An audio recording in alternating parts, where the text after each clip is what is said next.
Hey everybody, Eric Songer here with you, and welcome back to the latest podcast for Second Floor Therapy, where we talk about music education and middle school education and things that surround those areas. And today we're going to go to that last criteria, things that surround those areas, and talk about something that really relates to middle school education and actually education in general, but also applies to a lot of other things in life. And this is actually going to be a book review podcast that I've mentioned in a couple of my previous podcasts this month. It's the book called When by Daniel H. Pink. Daniel Pink has written a number of really wonderful books, and a lot of times he focuses in on education, but other times it's things that apply to all areas of life, and that's what this book is about. And he describes it as not just a how-to book, but a when-to book. And so I'm going to relate a couple of the things that I read in this book to education, which he also did as well. But you can apply these things to many things in life, and so I think this will be a really cool podcast to listen to. And once again, if you have any feedback, I'd love to hear it at eric@songerstudio.com, or you can email, or that's my email. You can also follow me on Twitter at Eric Songer and give me any feedback. So right out of the gate, this book talks a lot about how we go through a kind of a curve, a U-shaped curve in our lives and our daily lives. And we usually, when we get up after an initial just getting alert stage, tend to be at a peak in our day, the first 2, 3, 4 hours that we're awake, and we're really alert and have a lot of great ideas. And then we kind of go into a segment of we get tired, we lose that ability to really think, and very high efficiency rates, and then we rebound as we get into later in the day. And the next thing that he talks about is how we are, and this is probably no surprise to a lot of us, we have early birds and we have night owls, and we have people that are in the middle. And that most people, even though you might think of yourselves as an early bird or a night owl, probably actually fit into that middle category. I think he said like about 65-70% of people fall into that middle category, and that there's only a small percentage of people who are truly early birds and who are truly night owls. When we talk about early birds, we're talking about people that get up at 4 a.m. And when we talk about night owls, we're talking about people that stayed up till 2 or 3 a.m. So when you think about what fits you, I've always considered myself a night owl, but I don't. Well, there was a stage in my life where I would stay up that late. I actually don't stay up till 2 or 3 a.m. very much now. During the school year, hardly ever, because I have to get up at 6:45 in the morning. But even here in the summer, when left to my own devices and I don't have to get up for anything for many days in a row sometimes, I'm usually still going to bed like around 1 in the morning, which still might seem pretty late for an early bird or even somebody who's in the middle, but that really maybe doesn't fit into the night owl category, although I'm definitely borderline, that's for sure. I'm definitely more of a night owl than an early bird. And so then he talks about, and again, this is I've read about this in many places, about how middle school kids and even into high school years go through a phase where their body clocks get all shifted around as they're going through the many changes that they go through physically and emotionally. But that kids in their early teens and even a little bit before that can go through a stage where they need basically the same amount of sleep as most people, but they need to stay or get up 3 hours later and stay up 3 hours later. So if we have a school, middle school or high school, that's starting school at 7:30 or even 8 in the morning, that scientifically that's just not a really good idea, and that we should be starting school like no earlier than 8:30 for a middle school or a high school, for our kids to operate at a very high level for the majority of the day. Now, this is something that he didn't really mention, but it got me to thinking about how our school just went to that a couple years ago. Our middle school, we started at 8:40 and go till 3:30. And for me personally, I've noticed benefits for me, again, because I'm more of a night owl person. So getting up at 6:45 sure beats getting up at 5:30. So that's great for me. And I've also noticed, and it's not all about me, and I'm going to get to that in a second. I've noticed a big change in our students. Teaching a first hour class where kids are starting at 7:30 was not optimal. Even a class like mine, band, if I had a band right away at 7:30. Getting them to play loud, getting them to play with energy, getting them to play with enthusiasm was very challenging that early in the morning. They played soft really well, but which was cool. But it was very hard to get them motivated. And talking to some of my colleagues, who teach other subjects, same thing. Getting them to really be alert, getting them to be on top of their game at that early in the morning, very challenging. So here's the thing that got me thinking about is, so our clientele, basically our students, for the most part, need this later start. But then, as the teachers and as the staff at the school, regardless of what we do, we have gone through that change, and now we've flipped back. And so we have a lot of teachers who are on top of their game at 6, 7 in the morning, but they don't start teaching until 8:40, and then they start going through that slump, as early as like 10 in the morning, and they're trying to teach, and they're right in the middle of their day at that point, and they're already going through that bottom of that U-shaped curve. And so here we are having teachers that are slumping while students are on the top of their game. So even though I like the schedule and it works for me because I'm a little bit closer to what my students are at as far as our body clocks go, um, are we still doing what's best for kids in that situation if we have teachers who are slumping while kids are at their peak? And I don't really have an answer for that. I haven't really thought about it enough, and I'm wondering if there's any research out there on how we can solve that issue that's now brought up, because I know I have some coworkers who do not like our schedule because it doesn't work for them, and that's pretty much why, for the most part. Now, there's other things that fit in too. I know we have some coworkers who don't like it because of the sports schedule, because the sports are now starting too late, and that runs into family time in the evening, and so that's an issue too for them. But I think it has more to do with just some of the people I work with are up at 5 o'clock. They're at the gym. They're done at the gym, at 6:30, and they're ready to go to work and get students in their room, and they have to wait another 2 hours till that happens. So yeah, so that's a good discussion topic.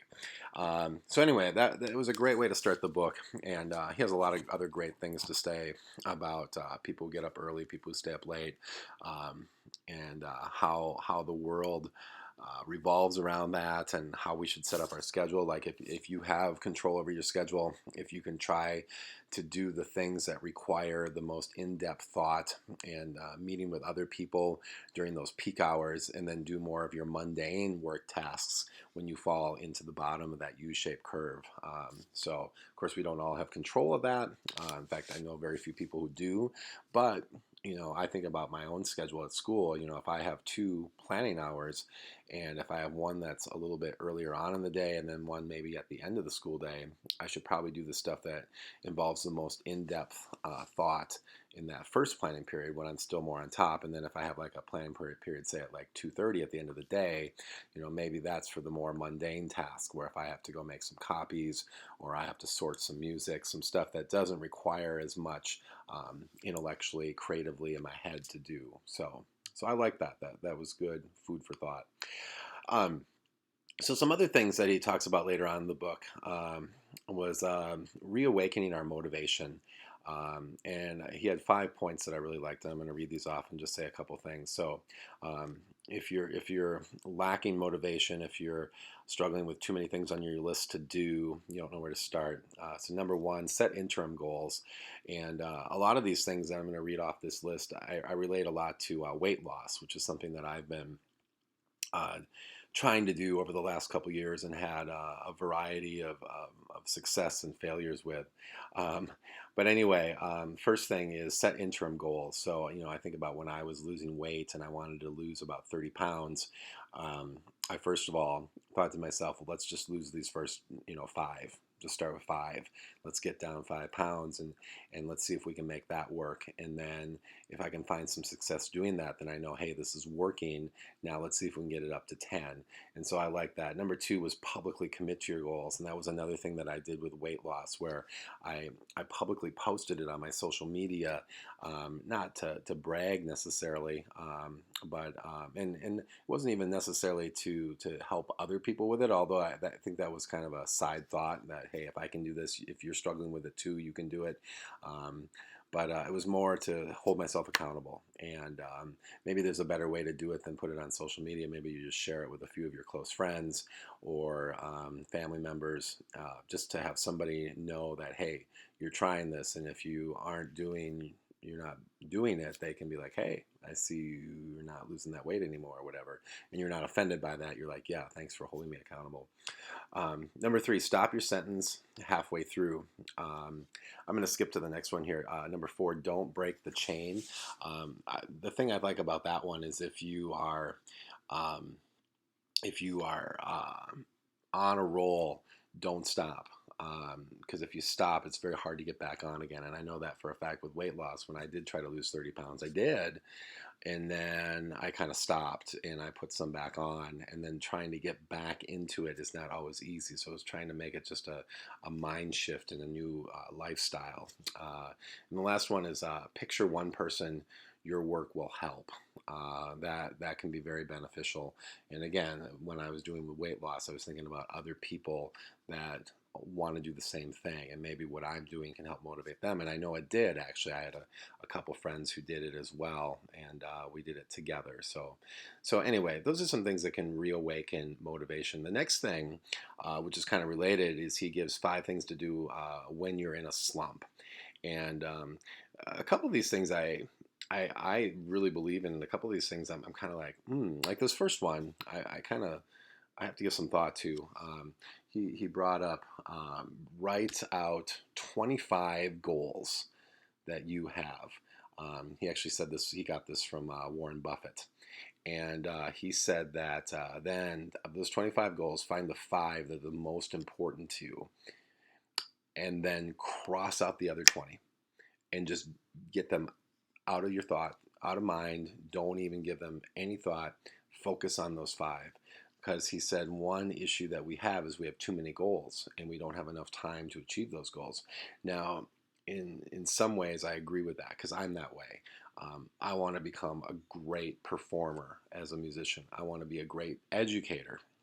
I want to be a great songwriter and composer. I want to be great at exercising and improve my rate. I like to go on walks. I want to do more of that. I want to get more exercise and doing other things too. I want to learn more about technology. I want to become better at investing. I want to be a better handyman around the house. I want to be a better dad. I want to be a better husband. I want to be a better friend. I want to be a better believer in my faith. So I have all these things, and so I could make a list of 25 very easily. And I get the point where if you want to be great at all those things, there maybe just isn't enough time. But then I think about all those things, and I'm like, those are all really, really important to me. Well, at least more than 5 of those things are. So anyway, that one got me thinking a little bit. And then maybe I'm like, well, maybe when he says goals, he doesn't mean things like, like those last few things I said, like, be a great father, husband, friend, believer. And maybe those are just things that, you're just supposed to do.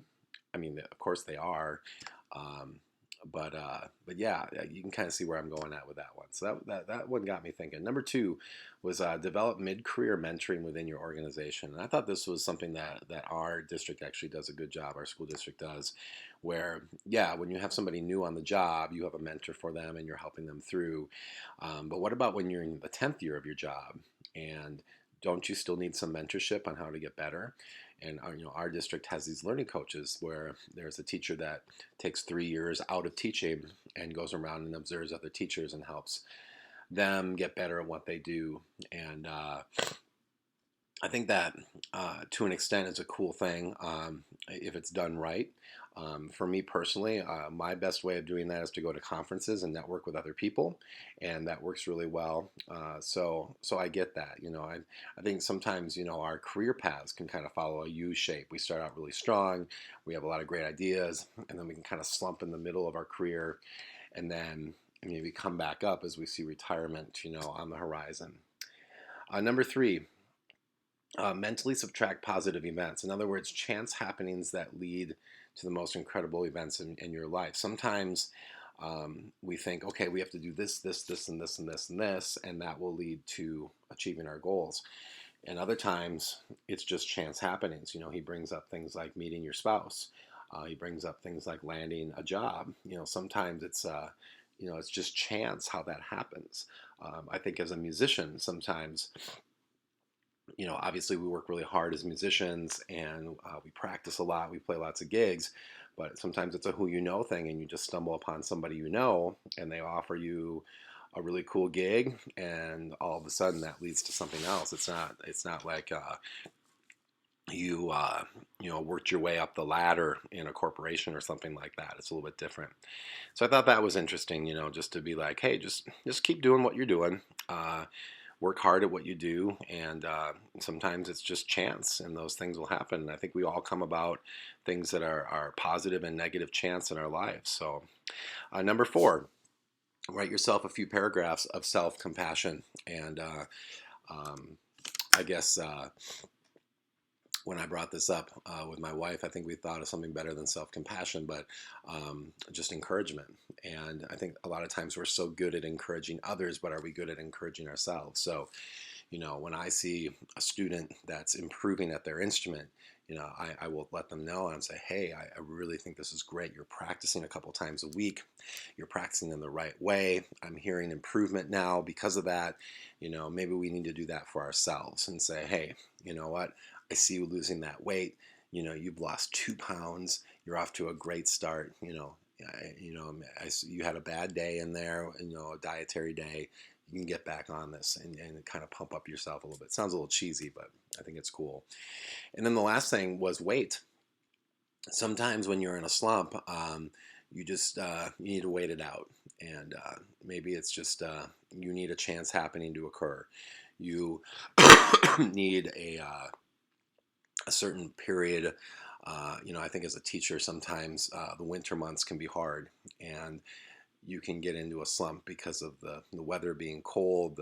Everyone's getting a little tired of doing what they do day after day, and you just need to get through a certain stage of the year before the weather turns a little bit. There's a spring break coming up, and that can get you out of the slump, just natural circumstances around you. So I don't think you should completely rely on that. You have to actually do something about it, but wait is a big one. All right. Next one, where you can create better endings. He talks a lot about endings in life are really important. So he encouraged us to write down at the end of the workday what you've done. And I know if I did that, I would probably have a whole long list of things, because during a workday, many of us accomplish a lot of things. And we're not just talking like the very big things. We're talking about helping people out, making someone's day. As teachers, we do that a lot, and we tend to focus on the negative, the parent who has an issue with something, something that we don't have enough money in our budget to get. An honor that we didn't get for our ensemble, or a student that didn't make it into an honor band, or something that we feel bad for.